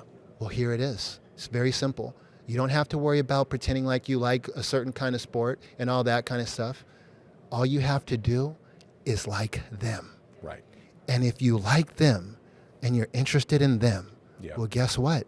They like themselves too. It's true. They're interested in themselves too. Yeah. And now all of a sudden, you like them, they like them, you have rapport. Right. And that's all that matters. When I learned that, I stopped worrying about how I'm going to get this person to like me. Because watch this.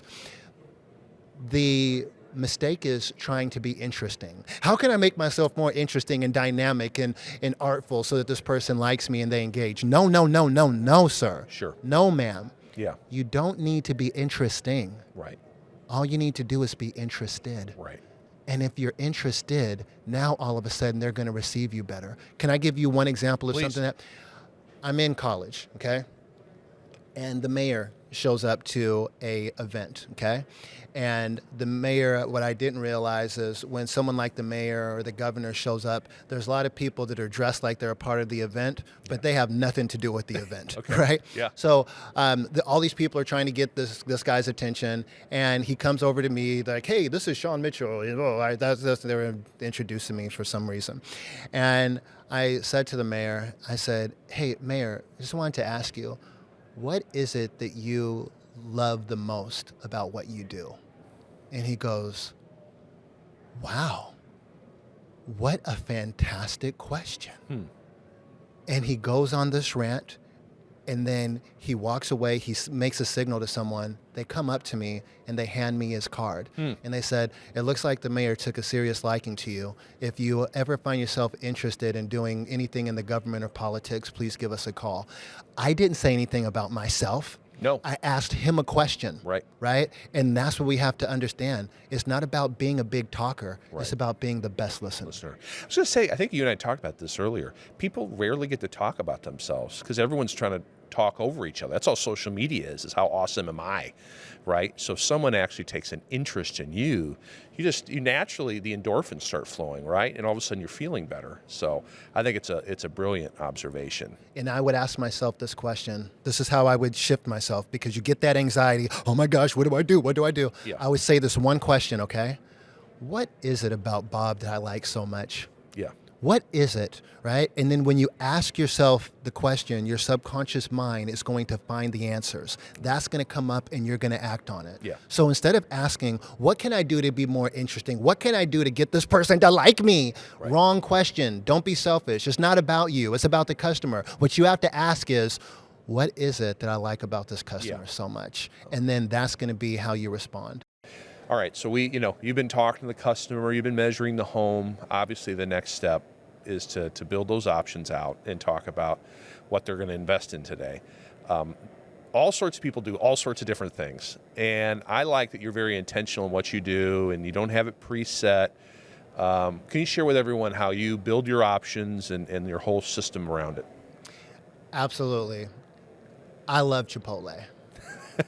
And It is good. one of the reasons why I like Chipotle is because I know exactly what I'm getting. Yeah. And I was a part of the experience. Right. And not only did I get to enjoy what was best for me, but I got to participate in its customization. Right. And so now I have way more buy-in to that burrito. Sure. And in the same way, when we're going over our estimates, the last thing I want to do is have the customer believe that I put the wrong ingredient in their solution. Right. Or I did something to arbitrarily inflate the price. Right. What we're doing is we're looking at each one of the options as I'm building it, and we're literally building it together. Yeah. So Bob, one of the other things that you mentioned that's really important is your indoor air quality, and honestly, I grew up, I was an asthmatic, and I know what it's like, and there's nothing like having to fight for each breath. There's nothing more scary than that. Right. And so when we're looking at these air filters, we can go with the Honeywell, or we could go with this other air purifier. Now the Honeywell is, only, $495. The other air purifier is about $2,000. This is what you can experience between the two. Which one are you liking more? Oh, this one? Okay, perfect. And so now we're building it, and they got to see that price grow to the level that would achieve their goals, right? And then after that, And by the way, real quick, you're sitting down. This isn't standing up, right? You're back. oh brother, back to home base. yes. And talk about where you're sitting with each other, right? Because I think that's important. Yeah. That's significant. Yeah. Okay, so let's go into it. The first thing is this. if I'm working with a male, Yeah. right, and this is biology, okay? If I'm working with a male, the last thing that I'm going to do is square up. Right. Right? And the reason why is because we kind of become beta fish, right? There's just this instinct where it's like, oh man, you're squaring up with me. Yeah, it's battleships, right? Yeah. No. Yeah. What I'm going to do is I'm going to come alongside Right. that customer and we're going to look at the solutions together. Yeah. Right? And so now it's us Yeah. versus this, Right. And we get to provide the solution together. Hey, we're on the same team. We're fighting for one another, Yeah. right? And we're going to have victory together. Yeah. And then when it comes to a female, right? Yeah. Again, this is biology. They need to be able to see you. So I am going to sit directly across. I am going to show, oh, and by the way, can I please see this really Yeah, quick? for This sure. is a huge thing. I let all of my professionals know you never use your finger, right? We're never going over options with our fingers like, hey, and you see this, and you see this, Yeah. especially if you got the crusties. Come on, man. Like, what is going on? Like that diminished value, diminished trust right away, right? Yeah. No matter what condition your hands are in, right? You're always going to have the pen. Yeah. And you're going to show the options like this. Yeah. Right? I have to break so many people out of that habit, and then it's easier to follow along. Right. But to answer your question, you're going to match the customer based on who they are, and I like to do it based on the biology. Yeah. Well, right? now what happens with? I mean, you want in most situations both people there, but you want a couple there. So how do you handle the couple then? Great. Well, you remember, you plant the seeds at the very beginning, you harvest them at the end. Yeah. Well, it's not only myself that's planting seeds with the customer has already planted seeds unintentionally with me. And this is what I've seen. When I'm going over the comfort survey and I'm asking them questions, I'm seeing who the decision maker is. Right. Oh, no, we actually like to keep our thermostat set to this, honey. No, you're wrong. Oh, okay, dear. Right? Whether it's the husband saying that to his wife or the wife saying that to her husband, right? Right. And then all of a sudden you know what side the bud is, the what side of the bread the butter's on, right? And so then, what you do is you just make sure that you kind of cater a little bit more to that person, but still keeping eye contact between both parties so they're both involved, never leaving anybody out, right? For and sure. then also what I'm doing is I'm acknowledging something that someone else said along the way. So Patricia, you also mentioned that you aren't getting as much airflow in the room where you have the crib, right? So what this is going to do is it's going to kind of work a little bit more like I guess the easiest way to say it's more like what's the analogy here? Slow cooker. Okay. Right? And Yeah. so with the variable speed furnace, it's going to work more like a slow cooker, allowing the air to permeate a little bit slower. Yeah. And so now it's going to condition all the rooms in the same way. And so now you're going to get balanced heating, balanced cooling. And so now you're not going to have to worry about that happening anymore, right? Right. And then also, Tim, the thing that you were mentioning as well was these high energy bills, right? Well, the good news here is because we have the inverter unit, you don't have to worry about that because either way, you're paying for this, right? Yeah. But now you get to pay for it in a way that's going to be more up to the standard that you desire, right? Right. Now you're going to get the heating and you're going to get the cooling, right? And so what I'm doing is I'm talking to them about the cost-benefit analysis along the way. So there's never just, hey, this is what it is, this is what it is. Hey, this is what it is, and this is what it means. Right. And so when you take if you take that away, because then you lose that, right? But I really liked that, right? But you've established Absolutely. what that is. I also Absolutely. like that you've done this throughout, is you always make sure to use the person's name.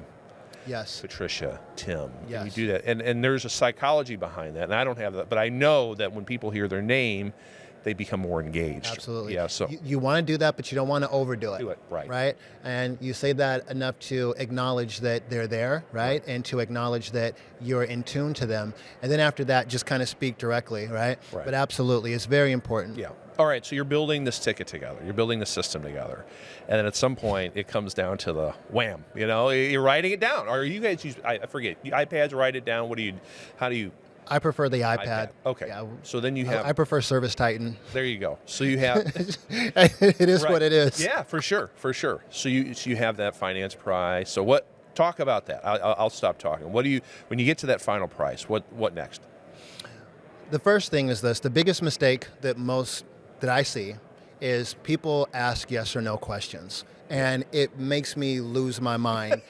You never ask the yes or no question. Yeah. It's either or. It's this or that, right? Yeah. Okay. And when I'm going over the options, what I'm going to do is I would love to see them, choose finance, because finance provides a plethora of options in and of itself. It doesn't become an issue of price, it becomes a solution of payment. Yeah. Right? Yeah. So the first thing that I'm going to do is I'm going to show them the low interest, high payment option, probably a shorter term, maybe up to 24 months. And then you have the long term, maybe 10 to 12 years, a little bit higher interest rate on it, right? Yeah. Here's the thing. I actually sold more of the higher interest long-term solutions than the low interest short-term solutions. Yeah. Even though our brain says the better deal is going to be the 0% option if you have that. And this is why. And it's very simple. Most people.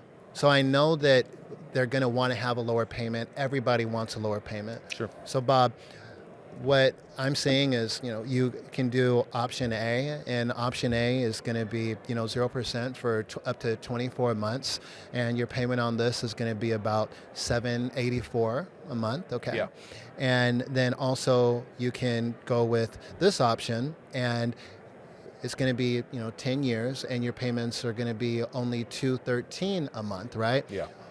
Now, what I'm saying is most folks are going with this option, and the reason why most people are going with this option is because it keeps their monthly target a little bit lower, Yeah. right? It keeps that threshold a little bit lower. Yeah. And then the other thing is there's no prepayment penalty, right? Yep. And so now they have a lower monthly commitment. There's no prepayment penalty, and most people just decide to pay it off earlier. Yeah. And that's why I'm seeing most people go in this direction, Yeah. right? And so then what happens is now that becomes way more valuable, Yeah. right? Again, it's not the picture, it's the frame. Yeah. Right? Right. You could just as easily say, hey, you should go with this option because it's going to be more bang for your buck in terms of money. You're getting free money. It's 0% interest, right? Yeah. But you have to know your audience. For sure. If I'm working with someone that is, let's say, a little bit more, they're demonstrating themselves to be more affluent, right? Yeah. Where money isn't as much of an item, well, it's very likely that they're going to want that 0%. Right. And the reason why is because I could say, hey, so now instead of taking that $23,000 and investing it in your home, you can invest it in the market and get a good return, Right. because we're giving this to you literally at 0%, right? Yep. And so again, it's about understanding who your audience. If I'm working with a single mother that has 3 kids, I'm probably not going to go with that option. I'm Right. probably going to go with the one that has a lower monthly commitment. Right. I also want to back up. And when you've built this out, and a lot of people do this, I'm not slamming it, but this for you don't have you don't have 6 options. Like, you've built this together, and then you really you basically give 2, right? It's like, okay, this is with the IQ and without the IQ, right? You're not giving them too much where they're going, what is all this, right? Because they get lost. Because no one knows what heating and air conditioning is. Absolutely. You got to replace it every 10 or 15, whatever it is. Absolutely. Depending on the market. So maybe talk to that. Eliminating that confusion. Absolutely. And what I really wanted to eliminate was the no, or eliminate the I have to think about, or eliminate walking out the door without earning that person's business. Right. And for me, what I discovered was that when I provided 3 different options that were very dynamic and different compared to each other, Yeah. what I noticed is they had more merit in saying, well, you know what, Sean, I need to think about it. I need to think about whether or not I'm going to go with this variable speed inverter system versus the 2-stage system versus the single-stage system. There's a lot to think about. Let me get back with you on it, Sean, right?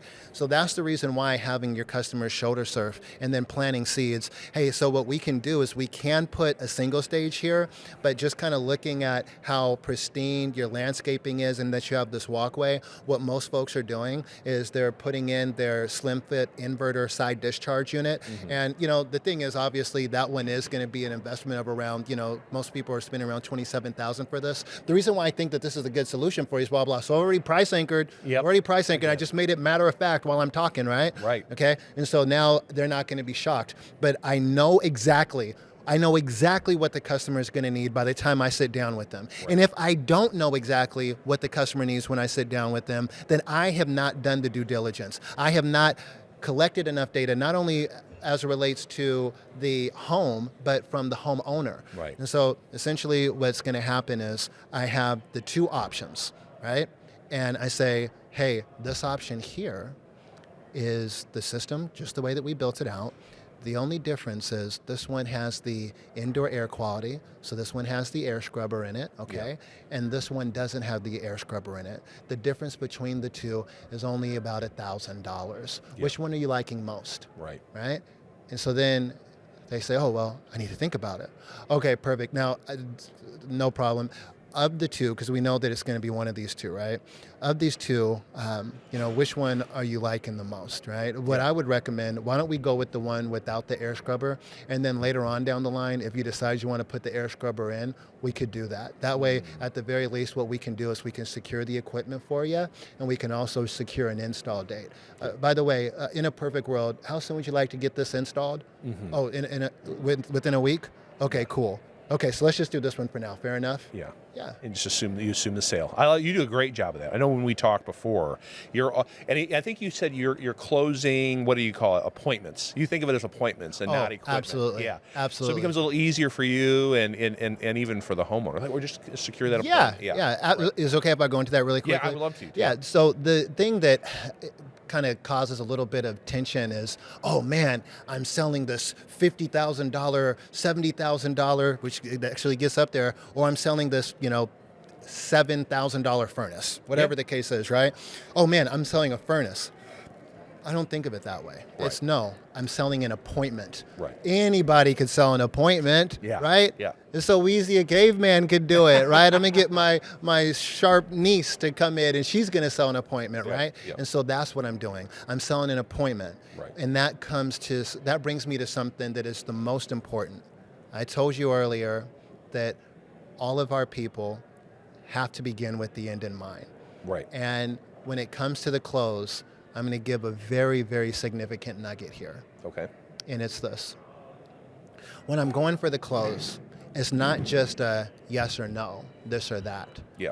It's about painting the picture of what it's going to be like after the signature. Okay. Because what you get is you get tension and you get anxiety up until the point that they put down the signature. Why is that? Because what's going to happen after this? I'm going to write down my name, and then what's going to happen? Did I just sell my soul? Oh my gosh, right? Right. No, what's going to happen is you say, okay, perfect. So what we're going to do, I'm actually going to have, one of our most decorated install teams install your unit, okay? And then also, if you don't mind, can we just have that area around the furnace just cleaned up at least, 3 feet in diameter, just because we want to make sure that everything is protected as well, right? Yeah. And your team is going to be arriving, looks like, we'll probably plan for Wednesday between, the hours of 8 o'clock and 9 o'clock, okay? Is that fair enough? Okay. Okay, perfect. And then also, I just want you to know that it means a lot, good, bad, or indifferent, after your installation, if you would please write a review. It just really matters to us, just the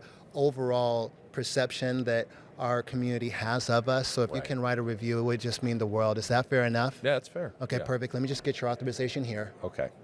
Right. So 1, I just got you in the rhythm of yes. 2, I just painted the picture after the fact. Yeah. And now getting the signature is an afterthought. Right. That's good. And so the reason why I started doing this is because I learned from someone when I was 18. Right. My best friend's cousin. She started doing Taekwondo. Okay. And very skinny, young lady. And she told me this. She said, "Hey, I broke 8 bricks."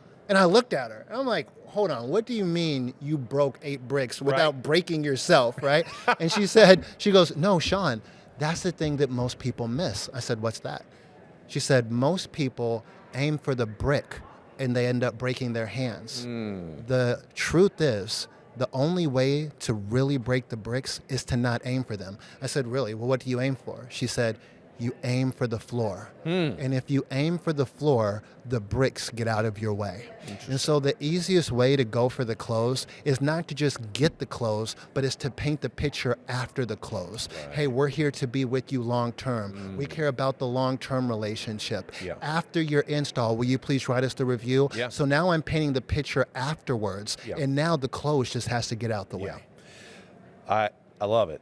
I know they're not all that easy though, right? There's some people who are like, man, and I know you even did the price anchoring and you said it was going to be this and it was a little less than that, but Sean, that's $28,000. That's a lot of money. I need to think about it. I need to talk to my pastor. I need to talk to my dad.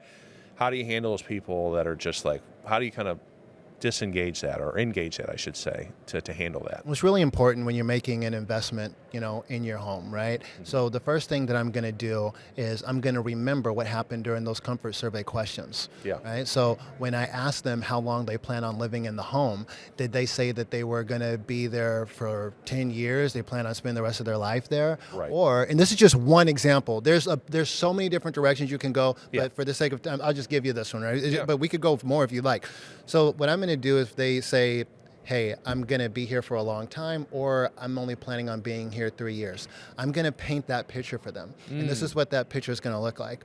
Okay, cool. So, the thing is, I definitely get where you're coming from. To be honest with you, the prices of everything, they're just going up and up and up. And I don't know if you saw the price of eggs lately, but it's been crazy, right? And the good news is you're actually doing this at the very best time, because we're in that kind of sweet spot right before we get into the summer where, the demand escalates, and then also the prices are increasing. So actually you're securing your investment even at, a lower threshold than you will later. So the good thing is, I just wouldn't want you to, if it were me, I wouldn't want to miss an opportunity to get it at this investment, right?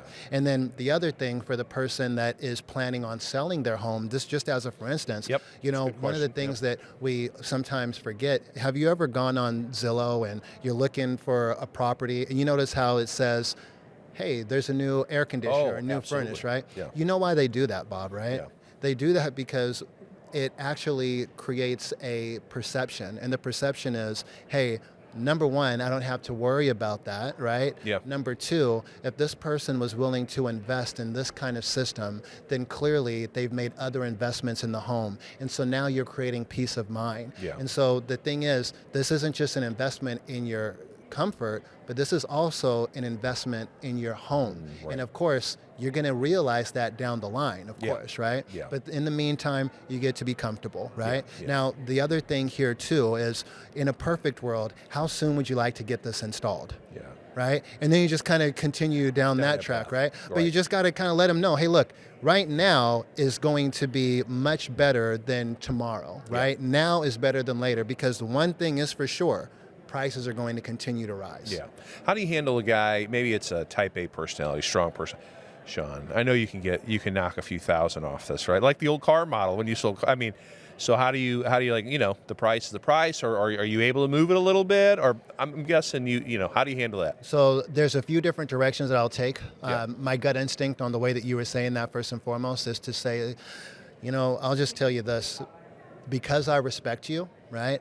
I wanted to just right out the gate, and this is what I love about our company, we're very transparent. And that's the reason why I decided to just move with my best foot forward, right? What frustrates me about this business sometimes is people play that game, right? And they don't look out for the best interests of their customers. They pad the price and all that. And are we a very aggressive company as it relates to just how competitive we are? Yeah. Absolutely, we're competitive. Yeah. We want to only provide you the very best. Well, what does that look like practically? We have the very best installers. We were talking about that, right? Right. And we go out of our way to bring these people in. In order to accomplish that, they know what they're worth, right? And so in order to acquire that level of talent, do we pay them more? Yes. Does it show up in the price? Of course it does, right? Yeah. But the most important day in the life of the system is the day that it's installed. And one of the things that frustrates me the most about this business is that I have so many customers that get installations from other companies that are charging $5,000 less, whatever the case is, only to have us uninstall it and then do it the right way. Yeah. And so now they pay double. Yeah. The nice thing is you're actually saving money because you're getting it done right the first time. I love it. Of course, there's always the people that go, "Oh, I was raised, you got to get 3 bids." And I know you price anchored earlier, but Sean, it's like, you're the first one. I've got 2 more today. I think I should probably just hear them out. I really like you, but I should probably hear them out. What do you say? Oh, you know what? Go ahead. You can get thousands of bids. That sounds good. You know, in the meantime, what we'll do is we'll just go ahead and at least secure the equipment, right? Because there's only one number one company, right? And here's the best thing. You're going to get me as a part of the deal as well, right? So I'm going to be with you long term. And again, one of the things I'm going to ask you is, even after your installation, would you please be willing to write a review for us, right? I mean, good, bad, or indifferent. Of course, we only strive for excellence, but it just really matter a lot to us just to kind of get your input. Is that fair enough? Yes. Okay, now in a perfect world, you know, we were hoping to get this installed within the next week, right? Yeah. So what we'll do is we'll just at least get it secured for this particular date. Again, you can get thousands of bids, or you could have me cancel some of those. But what I'm finding is most people don't want to have 2, 3, 4, or 5 other people come into their home and invade their personal space. But I want to thank you for allowing me to be part of your home today. Very good. I like it. Good stuff. What else am I missing? What other big ones you get curveballs? That's pretty much most of them, right? Oh yeah, well Other bids, price. Oh yeah, well this is the biggest thing. This is the biggest thing. Yeah. The biggest thing is, if you do the job right, you're not going to have those objections. Yeah. If you provide the value, then it's not going to be a battle at the end, right. because you've painted the picture, right? Yep. Believe it or not, most of the deals that I had, it wasn't tug of war then. Yeah. Why? Because I was able to plant the seeds, because I understood the customer, because they were able to see the end from the very beginning, right? And we had the rapport. One of the things that I would do from time and time again is, while I'm doing the analysis, data collection, taking a picture of the outdoor unit and the customers there, is I would just kind of just put my arm around them and say, "Selfie time," right? and then they would be like, "Oh, wait, no." I was like, "No, I'm just kidding. I wouldn't do that to you." But it was funny. And sometimes they were like, "No, let's take a picture," right? But it was just something to just kind of ease that tension. And so now, again, and I haven't said this yet, but it's very true. It's harder to say no to a friend than it is a stranger. Yeah. Right? Yeah. I'm going to say it again. It's harder to say no to a friend than it is a stranger. And by building that rapport, by building that connection, we have a friend. And when it comes to value, right, there's 4 pillars, right? I call it 4 pillars of value. Yeah. Number 1 is going to be the connection, right? That's going to be what happens with you and the person that you're serving, okay? Yep. The next one is going to be credibility. That's going to be the company. That's going to be the time in business. That's the awards. That's the reputation management, okay? Yep. After that, you have the customization. That's the solution that you're providing, okay? Right. Then finally, you have the convenience. That is the end in mind that they're looking for. They're not going to see their comfort system, but they're going to feel it. They're going to feel it with the level of what they're saving with their utility costs, right? Yeah. They're going to feel it with the level of comfort that they're experiencing. They're going to feel it when all of a sudden people want to spend time with them in their homes rather than stay in their, big, I guess you could say, their hot spots during the summer, right? Yeah. They're going to feel it, right? Yeah. And so these are the things that we need to communicate along the way, right? Yeah. And as long as we hit those 4 pillars, 1 being the right person, 2, the right company, and then of course you have the right how times their reasons why, which is what they're looking for. Yeah. Value has to exceed price. And this is the big thing. Sometimes we forget this, and you know this better than I do. The only time at which someone is going to feel comfortable trading their money for what it is that you're offering is when what you're offering has value that exceeds the money that's in their pocket, right? Absolutely. And so what we have to do is we have to communicate value. Now, how do we do that? Of course, we're going to share with them, how it's going to solve their problems. We're going to give them the analogy of how they don't have to throw good money after bad and continuing to work on their old system. But the other thing is simply this: time spent. making sure that you're going in that crawl space, ensuring that you're going in that Yes. attic. And here's the thing, if we don't provide that value, Yeah. you know what's happening? Now what we're doing is we're diminishing that price until we get that customer to a point where they see that the value is worth more than the expense. Yeah. And so that's why we have to build that value. Yeah. It doesn't matter how much the system is. If I'm able to communicate, and when we communicate that value to that customer, then all of a sudden price is an afterthought. And that's why it's easier to move those levers of urgency. I love it. You are so intentional in everything you do, right? And you've built this system. You've self-motivate so well. When you're coaching other people, though, to be so intentional, how do you get them to think that way? To go every interaction, every time we sit down, we walk this with a customer, it matters, and you need to be alert and think about how do you coach people up to do that, right? How do you have those conversations with guys? So what we're talking about here is the art of selling. Yeah. And I ask them this, I'm going to ask you this too, Bob. Mm-hmm. When it comes to being an exceptional communicator, when it comes to even just selling, who's the first person that needs to be sold? Well, you do. Exactly. Yeah. So the first thing that I want to do is sell my representatives on themselves. Yeah. And I actually very recently had one of our representatives ask me, Sean, I want you to give me an assignment. What can I do to be better? And Yeah. I said, this is what I want you to do. I want you to write out your goals for this next year. Okay. I want you to be very descriptive. What do these goals look like? And who do you need to become to achieve those goals? And then after you understand who you need to become to achieve these goals, I want you to speak from that place as if you've already been that person, as if you already are that person. Yeah. And now, all of a sudden, everything else is going to be you living from rather than you living for. Right. The thing that we have to understand as professionals is that we're in the service business. Yep. It's not about us, but it's about our customers. And once our customers see that we're bought into them, then they're going to see the value in buying from us, right? But it has to start at that fundamental ground level, right? Right. And then after that, now we're saying, hey, well, you're an excellent person, right? Everything that you do is excellent. Okay, perfect. Now, how is that showing up in the way that you dress? How is that showing up in the level of care that you're putting in to your health and the intention with how much sleep you get and so on and so forth? Are you taking care of you, right? Right. Okay, cool. So now we know that if we take shortcuts, we're going to get cut short, right? So let's talk about the process. What is it that we're doing right? What is it that we could be doing better, right? And by the way, I just want you to know that I'm for you. Right? I'm for you. I don't want anything from you. I want everything for you, right? And it's important for them to understand. It's important for all of us to understand that we're not alone, Yeah. right? Yeah. And then in the same way, once they become that person, then they exemplify that. Then they Yeah. express it. Yeah. They express the value. And once that value is expressed, then that value is embraced from the customers. I love it. You're having a coaching conversation with these people where I think we see this a lot. When someone's not hitting their goals or they're not doing as best as it's a wagging the finger. Why didn't you do this? Or like, I know you can do better than this. And all of a sudden, like, it might make you feel better in that instant to get that off your chest, but that's not going to help that person. Yeah. Right. You walk alongside of them and coach them up. Right. Yeah. And say, I believe in you. Sometimes that's all people need.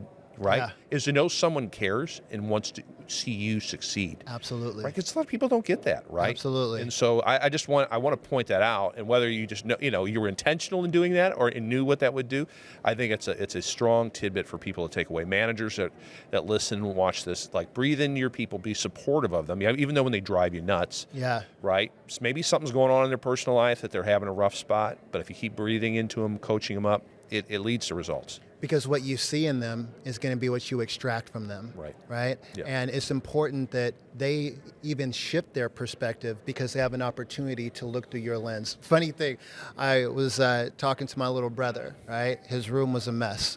And I walked up to him and I pointed at the mess in his room and I said, hey, I'm looking at your room right now and your room is telling me that you don't respect yourself. And I know that's not true about you. I know that you do respect yourself. Yeah. I know that you are a young man of excellence. And I know that your room is lying on you. Talk to me about why your room is lying on you so bad. Yeah. Right? And then I don't know. All of a sudden I go back, that room is, spotless, right? Yeah. But it's just understanding that, with it's be, do, have, Yeah. right? It's being the right person. And if we are the right person, naturally we're going to do the right things. If we do the right things, then we're going to have the right results, right? And again, it even goes back to having that intention. I said, hey, this is what I want to accomplish. After I knew what I was going to accomplish, I said, okay, so then this is what I'm going to need to do to showcase that, right? Yeah. And then after that, I was able to have the rewards that, came afterwards. But the thing is, you have to first, they say, it must be hard. It was hard, wasn't it? It was difficult. No, it wasn't difficult, because all it took was muscle memory. Yeah. I just had to have enough discipline for it to become a habit. Yeah. And then once you have the habit, it changes. Right. A paradigm shift. You don't have the habit has you. Right. And now all of a sudden everything else comes naturally and it's fluid. And so what we have to do is just ensure that those listening, they say to themselves, you know what if I can? Yeah. Why not? What now? What now is the discipline. Invest in yourself. Do the things that are going to get you to the next level by disciplining yourself, having a standard, and committing to it. Yeah. And then after a while, it's going to be habitual. Right. And when it's going to be habitual, it's going to be harder not to do the right things than to do the right things that lead to the success that you know you deserve. I love it. How do you, how do you pour into yourself still? I mean, you've figured out a lot of, what you do so well, right? You're very introspective, but you're always looking to get better, right? You're a young guy. You got a lot of years left. So where do you look for new information? Or is it just based on your experiences with other people? Or are you an avid reader? Do you enjoy listening to stuff? Like how do you continue to hone Sean? You know what? I have a mentor, and his name is Eric Bowles. And one of the things that happened is I was at a unique stage in my life where my father had, passed away, Yeah. right? And before he passed away, I was doing everything that I could with my achievements to show him, hey, look, I'm worth loving. Like, you could see me, because I was unfortunately the result of his infidelity. Okay. And, as a 7-year-old, I had this idea, this concept that said, hey, listen, every breath that you're breathing is taking away from the people who are actually supposed to be here. Wow. And I thought that I would have been better off if I wasn't around. Yeah. But then I realized that if I make other people's lives better, then maybe my life can have a place. Maybe I can be the accident that other people are glad to have had happen. Yeah. And I remember that I was in this state, and I was just kind of trying to figure out, after my dad passed away, because I felt like I had lost. I was like, well, what's the point? I felt like, the one person that I was trying to impress and show that I was something had hung up the phone forever. Yeah. And I met my mentor, and he exemplified everything that I wanted to become. And he told me, he goes, the thing that you can never stop investing in is yourself. Yeah. And the way that I do it is by reading books, right? Yeah. And it's by stretching and going after goals that to some other people may seem lofty. Yeah. And what I have done ever since then is I never asked him for anything in terms of, hey, will you give me this, will you give me that? Right. I just figured I want his brain. And in order to do that, I just said, hey, what are the top 3 books that I should read? Yeah. And I started reading these books, and I kept reading, and I still read, right? I'm reading this book right now called Who Not How.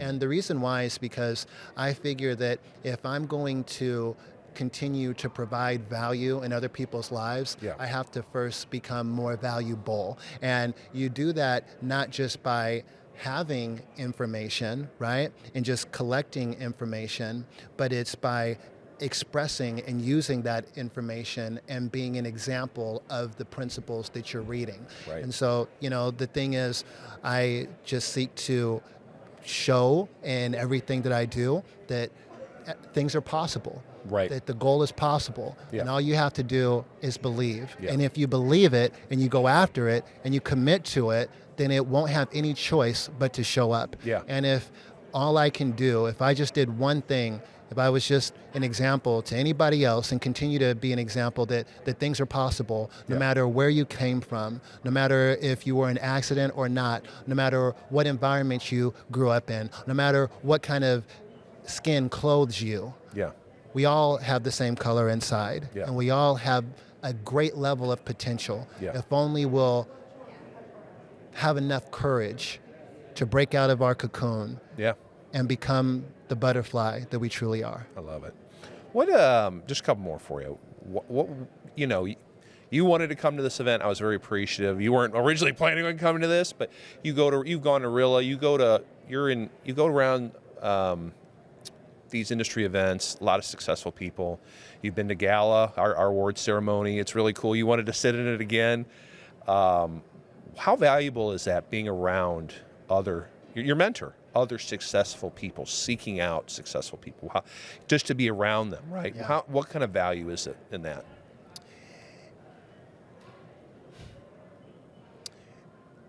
There's something powerful about being around other people that force you to stand on your tippy toes. Yeah. To say, you know what, there's more. I could see a little bit more from this perspective. Yeah. You know what, I'm going to accomplish that. I can do that. Yeah. Before it was myself that achieved a certain level, I heard of someone else that did it. And I said, hey, if that person can do it, why not myself? Why can't I do it? And the thing is, what I love the most about you, Bob, what I love about Abigail, what I love about Esty, what I love about Certain Path is you're in the business of making lives better. And of course, it starts with the bottom line. It starts with the financial health of the company. Sure. But then the thing is it integrates all the way down into a community. And in that community, there's a family. And in that family, there's people. There's people that's lives will be better off because of what you're doing. And when I get to see that and I get to participate in that, it feels like my life has more purpose and more meaning. Yeah. And I love being connected to that. I love it. Well, Sean, thank you for bringing so much value to so many people that are going to watch and listen to this. It's going to live on the internet forever. So. Oh, God. I know, but I mean, you said you had someone stop at the airport today. I've had countless people go, I watched that video all over and over, and I think people are going to use this one too. So. I have more. Bob, before we go, one of the things that I'm hearing more and more and more is, Sean, how do I create urgency? What is urgency? So the best way to think about this is you have trust. Trust is earned. Yeah. Then you have value. Value is built one step at a time. Trust opens the door. Value walks through it. Yeah. Urgency closes the door. Urgency is what's created. Yeah. And we have to remember the psychology of urgency. And the psychology is this. We're more motivated by the fear of loss than we are the desire for gain. Right. So if we can ensure that when we're communicating to our customers, as long as the risk of waiting is higher than the reward of waiting, not making the investment, not acting now, then we're going to get a purchase. Then we're going to get a long-term customer. Then we get to build more trust in our community. And that's what it's all about. It's about presence, not pressure. I love it. Great stuff. Sean, so much great value today. Again, I can't thank you enough for being here. I look forward to the next time we get to do this. Hopefully it's sooner than a couple years. Yeah, for So, sure. Thank you so Bob. much, Thank buddy. you for everything you do. Oh, thank you. The Successful Contractor podcast is part of the Certain Path family. Certain Path builds successful home service businesses and has for 25 years. We do it by providing contractors with a proven path to success, professional coaching, software solutions, and a member community of 1,000 plus strong. Doubling your sales with a 20% net profit and an inspiring company culture is all possible. Let us show you the way. With Certain Path, success is made certain. Visit www.mycertainpath.com for more information.